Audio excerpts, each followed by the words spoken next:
All right, folks.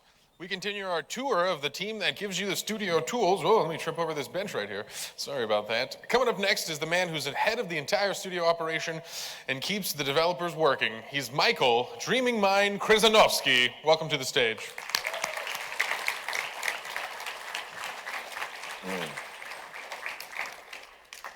Actually, let's delay a little bit here, as it seems we are still connecting him to a microphone so we can hear him. Michael, how's it going back there? Hello? Hey, we're in. Good. They were trying to wire me up, but it didn't work. Okay. So, let's talk about the cradle of all Roblox games. What is it? Yes, studio. I will talk today about the most important features we are working on or has been released, like Team Create, meshes, mobile games development, and UI enhancements. When I was working on my presentation, I was thinking, like, what is the most important feature I would like to start with? And then it sounded to me like picking the most favorite color. Each of you guys have a favorite color or none, and picking the most favorite color is nonsense. So instead, you could tell me, hey, give us all and we'll choose what we like. Then the most important feature is to actually grow big ears and make sure we hear you guys. And we just did that.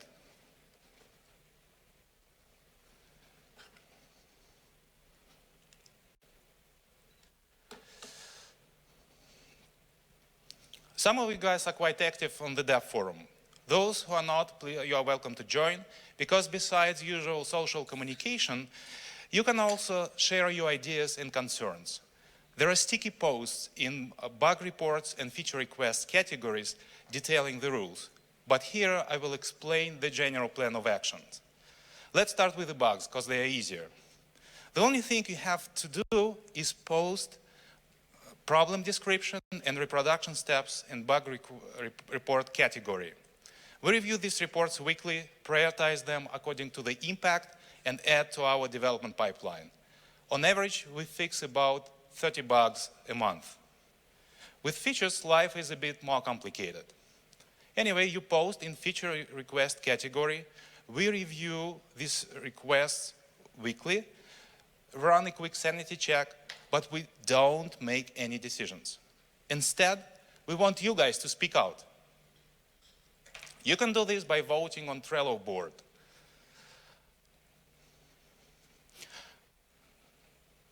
If we see that a particular request, if we see that enough people show interest in a particular feature, then we mark it as voting complete and add it to our development pipeline.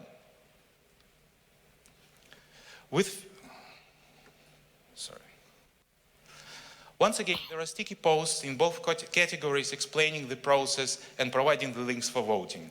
We'll keep improving our feedback loop, and eventually, instead of posting on the dev forum, then voting on Trello, you will be able to submit your request on a single support portal, vote on them, and track the progress.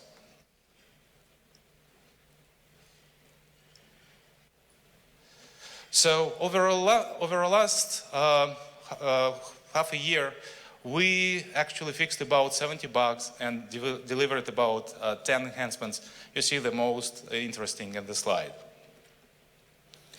So now let's go back to Studio and let's see what Studio is and will become. And we start with mobile. And no. There will be no mobile Studio, at least not at the scale of existing product. But we want to make sure that you guys can create games which run smoothly on mobile devices. Why is that? Check it out. 4 times growth year to year. 25% growth month to month.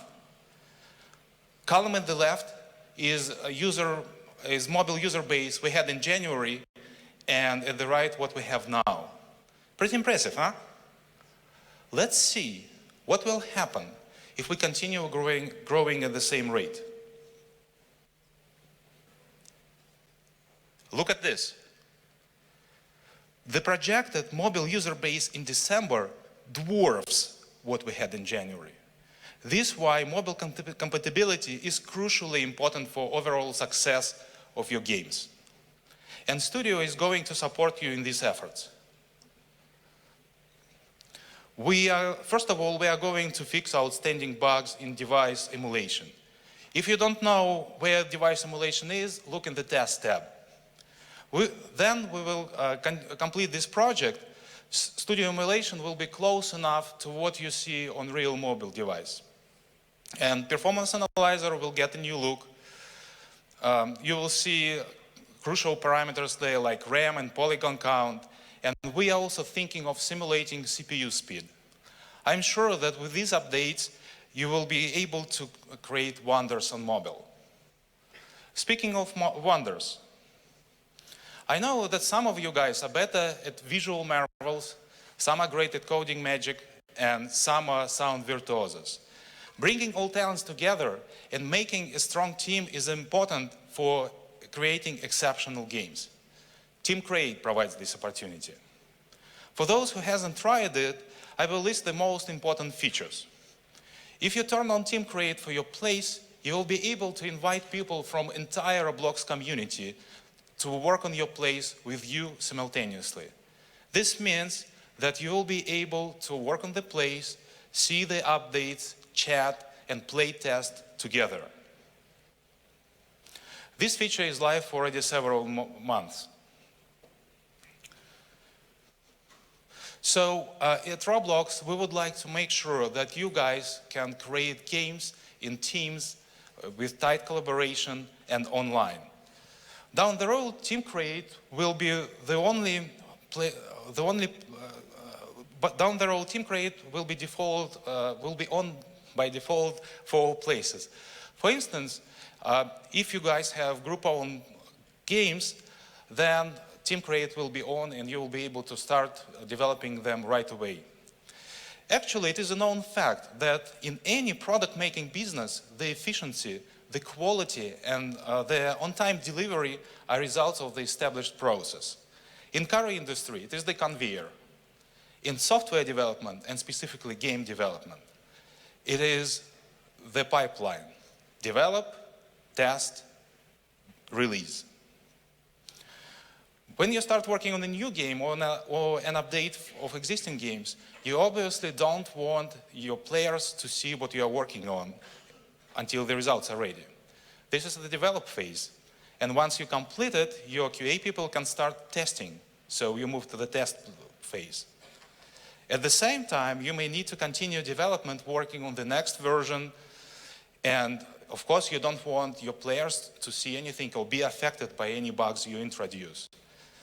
So we are planning to enable developers pinpoint versions for testing, for beta releases, for general availability releases. And many nice features will come along with this process, like versioning, long sought for, versioning for places and scripts, ability to make limited access releases, also called beta releases. And when we are working in great teams, you can spend more time on the content. Create immersive, realistic environments like the one you see in this clip. When people put on their VR goggles, we really want them to feel present in the virtual world, lose track on the environment they are, and enjoy your game. This is why we relaxed our border patrol policies a little bit. And we allowed meshes to enter Roblox world. As many of you already know, we support FBX for geometry, PNG for textures. TGA is actually already also supported. It's passing the last testing stages. It will be on very, very, very, very soon.